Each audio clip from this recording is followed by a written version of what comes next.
최문순 지사님, 민생과 경제가 중요하지 좌파면 어떻고 우파면 어떻습니까? 기본소득에 대한 최문순 지사님의 관심과 비판에 감사드리면서 최문순 지사님께 제안드립니다. 좌파냐 우파냐가 아니라 민생과 경제를 개선하는데 유효적 전환을 기준으로 기본소득을 봐주시면 좋겠습니다. 민생과 경제를 해결할 수 있다면 좌파면 어떻고 우파면 어떻습니까? 가성비와 효율성 높은 정책이면 그게 양파든 무파든 저는 개의치 않습니다. 모든 이론은 회색이고 영원한 것은 저 푸른 생명의 나무라는 말처럼 이론은 현실의 그림자일 뿐입니다. 지역화폐형 기본소득은 가계소득 지원으로 양극화를 완화하고 소비 진작을 통해 경제의 지속성장을 가능하게 하는 4차 산업혁명 시대에 피할 수 없는 복지적 경제정책입니다.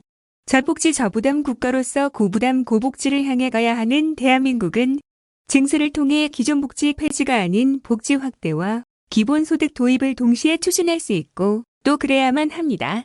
빈자만을 위한 복지 확대를 위해 혜택도 못 받는 중산층과 부자들이 증세에 동의할 리가 없지 않겠습니까?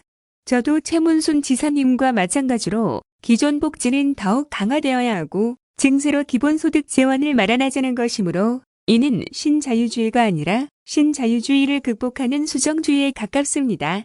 최문순 지사님께서는 기본소득이 우파들의 정책이라고도 하셨습니다만 기존 복지를 통폐합해 작은 정부로 가려는 우파적 입장에 못지않게 복지의 획기적 확대로서 접근하는 좌파적 기본소득론도 존재합니다.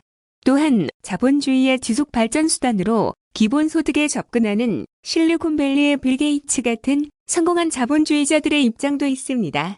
4차 산업혁명이 가져올 일자리 소멸과 구조적 저성장을 방지하고 국민의 경제적 기본권과 지속성장을 담보하며 가계 지원으로 소득 연극화를 동시에 극복하자는 것이므로 제 주장에는 좌파 우파 요소가 모두 들어있고 제3의 입장에 가까우니 굳이 따지자면 양파나 무파에 더 가깝겠습니다. 민생은 진보와 보수, 좌파 우파 가릴 것 없이 절박하다는 점을 지사님께서도 공감하실 것입니다. 삶의 현장은 좌파나 우파라는 도식화된 생각처럼 움직이지도 않습니다. 정작 중요한 것은 현실의 문제를 해결하는 것, 민생을 안정시키고 경제를 발전시키는 것입니다. 이념이나 학문은 그것이 좌파의 소유든 우파의 소유든 유용성이 있으면 쓰고 없으면 버려야 합니다. 다음은 경기도 기본주택 컨퍼런스 뉴스입니다. 이재명 경기도지사가 온 국민의 고통이 되어버린 주택 문제를 해결하려면 투기와 공포 수요를 없애야 한다. 경기도 기본주택은 이를 해결하는 단초가 될 것이라고 밝혔다. 경기도와 경기주택도시공사는 25일 수원 컨벤션 센터에서 경기도 기본주택 컨퍼런스를 개최했다. 이 자리에는 아이너 옌센주한 덴마크 대사, 장현국 경기도의회 의장, 김홍걸, 김승환, 조정훈, 용해인 국회의원, 김명환, 심규순, 최만식 도의원, 곽상욱 경기도시장 군수협의 회장, 염태용 수원시장, 이재준 고양시장, 임병택 시흥시장, 안병용 의정부시장, 김상호 하남시장, 김보라 안성시장, 이항진 여주시장, 최용덕 동두천시장, 김종천 과천시장, 이헌욱 경기주택도시공사 사장, 지구현 한국주택학회 회장 등이 참석했다. 이재명 지사는 개회사를 통해 우리가 중요하게 생각해야 될 것은 공동체가 구성원의 최소한의 삶을 어떤 형태로든지 책임져야 한다는 사실이라며 하지만 안타깝게도 주거가 사람이 사는 공간이 아니라 돈을 버는 투기수단, 온 국민이 피할 수 없는 고통이 되고 있다고 말했다. 그러면서 이 지사는 문재인 대통령께서 부동산으로 돈을 못 벌게 하는 데 답이 있다고 하셨는데 정확한 답이다. 집이 주거수단으로만 작동한다면 시장의 수요 공급에 있어서 큰 문제가 되지 않을 것이라며 주거용이 아닌 투기용으로 집을 대량으로 보유한다든지 또는 혹시 이러다 평생 집도 못 사고 남에게 얹혀서 월세 내기 바쁘다가 길거리에 나 앉지 않을까 하는 공포 때문에 생기는 공포 수요를 없애는 방법이 유일한 주택 문제 해결의 길이라고 밝혔다. 이 지사는 투기용 주택의 대량 보유 해법으로는 불로소득이 불가능할 정도로 주택세제와 금융혜택의 제한을 공포 수요를 없애는 방법으로는 기본주택을 제시했다. 이 지사는 좋은 위치, 낮은 가격에 평생 부담 없이 살 수 있는 주택을 공공영역에서 얼마든지 구할 수 있다는 확신이 들도록 하면 불안감 때문에 매입하는 일은 막을 수 있다라며 모든 국민의 집 문제 때문에 고통받지 않고 평생 엄청 높은 집값을 감당하느라 소비 침체되는 일도 없을 것이라고 강조했다.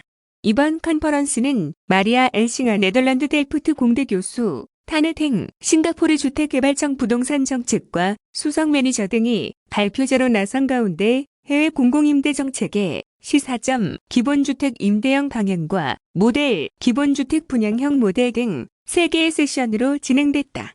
네덜란드, 덴마크, 싱가포르 등 국내외 공공주택 동향과 사례를 공유해 기본주택의 지속가능한 발전을 모색하고 세션별 각 분야 전문가의 주제 발표 뒤에는 전문가 패널의 토론이 이어졌다. 참석자들은 주택 정책을 보편적 복지 정책으로 전환해야 할 필요가 있다고 입을 모았다. 한편 경기도와 경기주택도시공사는 이날 수원 광교에 기본주택 홍보관도 개관했다. 홍보관은 기본주택의 소개와 함께 견본주택, 실물 모형, 가상현실 존 등 기본주택의 이해를 돕고 직접 체험할 수 있는 공간으로 조성됐다. 이 지사는 홍보관을 직접 돌아보고 전시물을 꼼꼼히 살피며 기본주택은 최소 30년 거주가 보장돼야 하고 손해를 보지 않는 수준에서 공공성을 지켜야 한다고 강조했다. 다음은 경기대 기숙사비 환급 지원 갈등 뉴스입니다. 코로나19로 사용하지 않은 기숙사비 환급 지원 문제를 놓고 일어난 경기대학교 학생들과 경기라이프 간의 갈등이 경기도와 한국소비자원의 중재로 해결됐다. 25일 경기도에 따르면 경기대학교 기숙사 운영사인 주 경기라이프 측은 이날 경기대 학생 1,477명의 2020년도 1학기분 기숙사비 21억 1,400만 원을 전액 학생 개인별 계좌로 입금을 완료했다. 앞서 지난 19일 경기라이프 측은 25일까지 기숙사비를 전액 환급하겠다는 내용의 공문을 한국소비자원에 제출한 바 있었다. 입금이 완료됨에 따라 지난해 5월부터 약 9개월여 동안 지연됐던 기숙사비 환급 갈등이 일단락됐다. 이번 중재는 지난 1월 경기대 총학생회 측이 이재명 경기도지사에게 기숙사비 환급 지원 사태 해결을 도와달라는 민원을 제기하면서 시작됐다.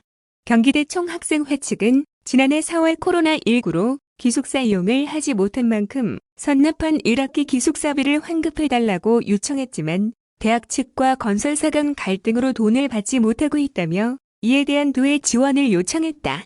신속한 문제 해결을 주문한 이재명 지사의 지시로 즉각 갈등 중지에 나선 도는 1월 28일 경기대 총학생회로부터 정식 민원 접수를 한 후 같은 날 한국소비자원에 피해 구제 신청을 하는 등 공동 대응에 들어갔다. 경기도와 한국소비자원은 2월 16일에 경기라이프, 경기대학교 측과 면담을 갖고 2월 19일까지 구체적인 환급 계획을 제출하도록 합의했다. 이번 합의를 위해 경기대학교는 경기대 기숙사를 생활치료센터로 활용한 데 따른 사용료, 수익금 6억 400만 원을 23일까지 주 경기라이프에 선입금하기로 약속했다. 경기도와 한국소비자원은 이번 사태 해결을 계기로 민원인들의 피해 구제 신속 대응, 고질, 빈발 민원, 해결 등 지속적인 공동 대응 체계를 이어갈 계획이다. 한편 경기대 기숙사는 지난해 12월 17일부터 올해 1월 28일까지 약 5주간 경기도 제식호 생활치료센터로 활용됐다. 이 기간 동안 코로나19 경증 환자 1,954명이 이곳에서 치료를 받고 일상으로 복귀했다. 이재명 경기도지사는 지난 24일 자신의 사회관계망 서비스를 통해 경기대와 기숙사 운영사로부터 25일까지 학생들에게 미사용 기간의 기숙사비 전액을 환급하겠다는 확약 공문을 받았다는 소식을 공개했다. 이재명 지사는 지난해 12월 경기대 학생 여러분께서 자신들의 생활 공간인 기숙사를 생활치료센터로 제공해 코로나19 방역에 전력을 다할 수 있었다. 여러분의 그 귀중한 마음을 감사드린다면서 이번 일이 끝까지 잘 해결되한 없이 고맙고 자랑스러운 경기대학교 학생 여러분께 작은 위안이라도 되기를 바란다고 감사 인사를 전했다. 다음은 코로나19 긴급대응단 정리의 기자회견입니다. 경기도가 26일부터 1126만 1417명을 대상으로 코로나19 백신 접종을 시작한다. 접종 첫날인 26일에는 도내 요양병원과 요양시설 49곳에서 입소자와 종사자 2,377명이 접종을 실시할 예정이다. 임승광 경기도 코로나19 긴급대응단장은 25일 정례 기자회견을 열고 지난 1개월 남짓 경기도 코로나19 예방접종 시행 추진단을 중심으로 민관 협력을 통해 백신 접종부터 모니터링, 대응까지 전반에 걸쳐 면밀하게 준비했다면서 도민 여러분께서는 정부와 지자체에 대해 믿음을 가지고 대상자별 일정에 따라 접종을 진행 주시기 바란다며 경기도 코로나19 예방접종 추진 계획에 대해 밝혔다. 코로나19 백신 접종 대상은 도내 18세 이상 1,126만 1,417명이며 접종 목표는 대상자 대비 70%인 788만 2,992명이다.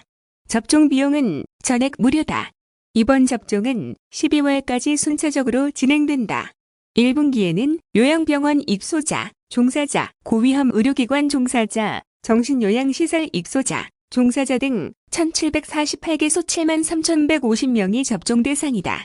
8주에서 12주의 간격을 두고 1인당 2회 접종할 계획이며 병원 자체 접종 대상자가 보건소 방문하거나 보건소에서 접종 대상자를 방문하는 방식으로 접종하게 된다. 26일 첫날에는 요양병원 11개소 1,724명, 요양시설 38개소 653명 등 총 49곳에서 2,377명이 접종을 실시할 예정이다. 2분기는 노인재가 복지시설 입소자, 종사자, 장애인 거주 이용시설, 65세 이상, 의료기관, 약국 종사자 등 203만 8,228명이 접종 대상이다.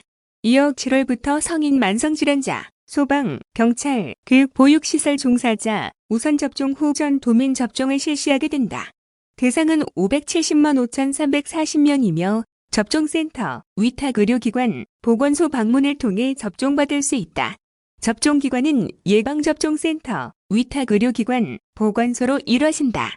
예방접종센터는 3월 수원시 아주대 실내체육관과 고양시 고양꽃 박람회 전시관에 우선 설치되며 4월 6개소, 7월 39개소 등 순차적으로 설치해 총 47개소를 운영할 계획이다. 교통 편의성이나 거리 두기를 위한 공간이 확보되는 체육관이나 시민회관 등 대규모 공공시설 위주로 설치된다. 109개 팀 2,398명의 인력으로 운영되며 경기도 의정협의체 실무위원회를 통해 지속적으로 인력 확보에 나설 예정이다. 1차 접종 대상자 가운데 요양병원은 자체 접종을 실시하고 시설 종사자는 위탁의료기관이나 보건소를 방문하면 예방접종을 받을 수 있다.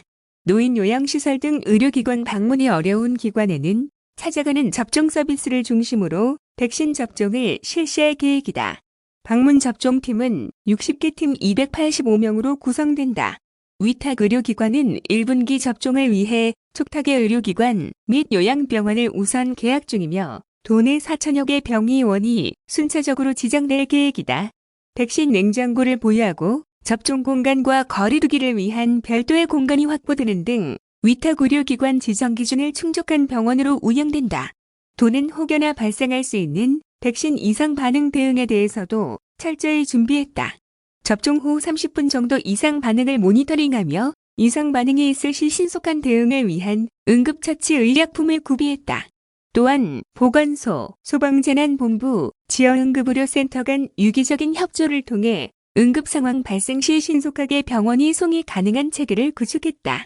또한 감염, 알레르기, 내과 전문가 등 11명으로 구성된 경기도 민관합동 신속대응팀을 구성해 도내 중증 이상 반응 신고 접수 시 즉시 역학조사관이 파견돼 백신과의 인과관계 및 역학조사를 면밀하게 실시할 계획이다.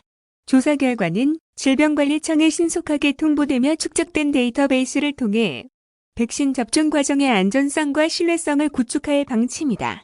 25일 0시 기준 경기도 확진자 수는 전일 대비 138명 증가한 총 23,100여명으로 도내 21개 시군에서 확진자가 발생했다. 24일 20시 기준 일반과 중증 환자 병상을 합한 도내 의료기관 확보 병상은 총 1,630개이며 현재 병상 가동률은 51.3%로 837병상을 사용하고 있다. 중증 환자 치료 병상은 총 198병상을 확보했으며 이 중 68개를 사용해 현재 가동률은 34.3%다.